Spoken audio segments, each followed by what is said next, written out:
Welcome to VHA Accounting Solutions. I'm Vidyant Bola, your host. Today's episode, Revaluation of Property, Plant and Equipment. It's been some 6 months since I last did a podcast, and I'm back now in the new year to get things rolling. On the surface, revaluation sounds like good news. Building up, equity up, but there's more beneath the headline. In the next 10 to 12 minutes, we'll clear up a common myth about IFRS for SMEs, explain how upward revaluations flow through and comprehensive income, and why deferred tax often erodes the benefit, cover the impact on depreciation and future profits, and discuss the disclosure and practical trade-offs SMEs could consider before choosing the revaluation model. Stay with me. By the end, you'll know not just whether you can revalue, but whether you should. Revaluation of property, plant and equipment is one of those accounting topics that sounds purely technical, but in reality, it shapes how people interpret an entire set of financial statements. Because on the surface, revaluation feels like good news. Your building's worth more, your balance sheet looks stronger, equity increases. And that's exactly why it needs to be handled carefully. One of the most common misconceptions I still come across is the idea that IFRS for SMEs does not allow revaluation of assets, particularly buildings and land. That revaluation is only something you can do under full IFRS. That's not correct. Both IFRS and IFRS for SMEs allow the revaluation model for property, plant and equipment, provided that fair value can be measured reliably.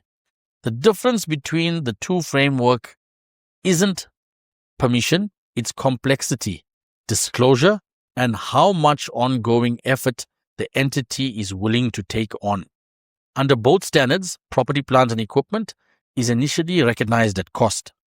After that, management has a choice.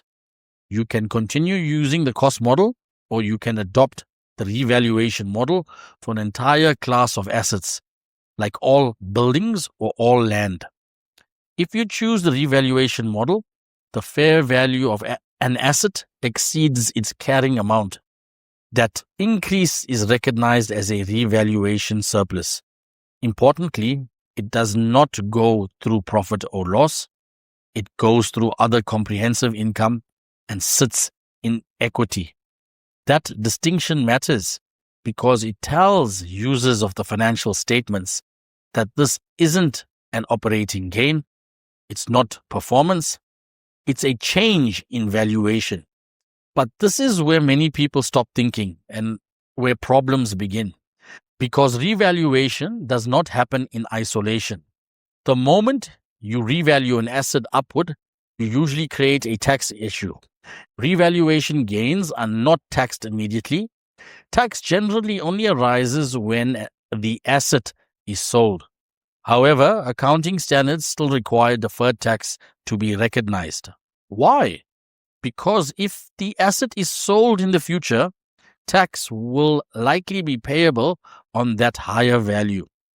So even though there's no current tax expense, a deferred tax liability is created. And that deferred tax is recognized in the same place as the revaluation, in other comprehensive income, reducing the net increase in equity. This is one of the most important points to understand. A revaluation surplus is never the full story. Deferred tax can materially erode the apparent benefit. Then there's depreciation. After revaluation, depreciation is calculated based on the revalued amount and the remaining useful life of the asset. For buildings, this often results in higher annual depreciation expense. This means future profits are lower, even though the business itself hasn't changed at all.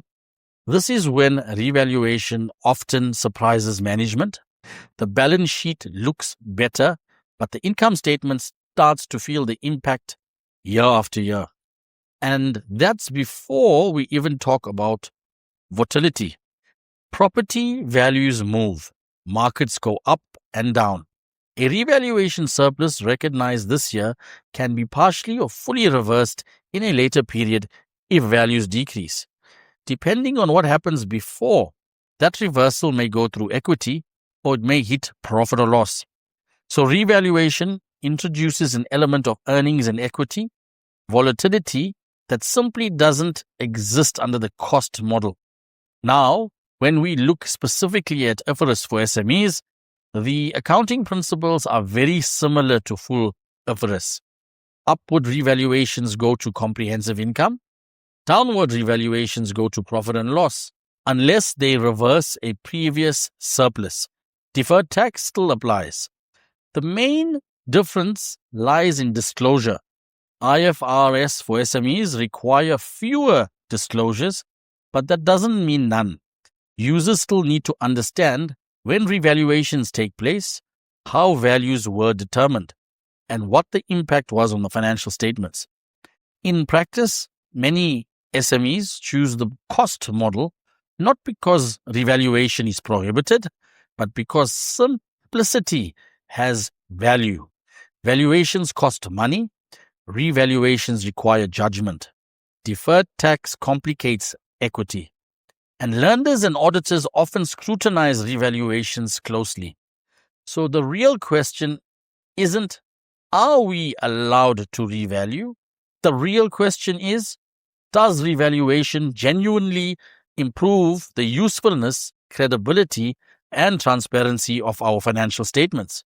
When revaluation is done thoroughly, consistently, and for the right reasons, it can provide a more accurate picture of an entity's financial position. When it's done purely to make numbers look better, it often creates long-term consequences that outweigh the short-term uplift.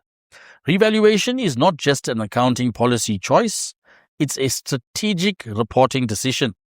And like most things in financial reporting, the impact is really just what you see on the face of the balance sheet. Folks, that's all for today. I hope you enjoyed the podcast. It may have been a bit technical, but it would provide light on exactly how revaluations work and how they can, inverted commas, inflate a balance sheet. Until next time, this is Vidyant Bola for the VHA Accounting Podcast. Cheers.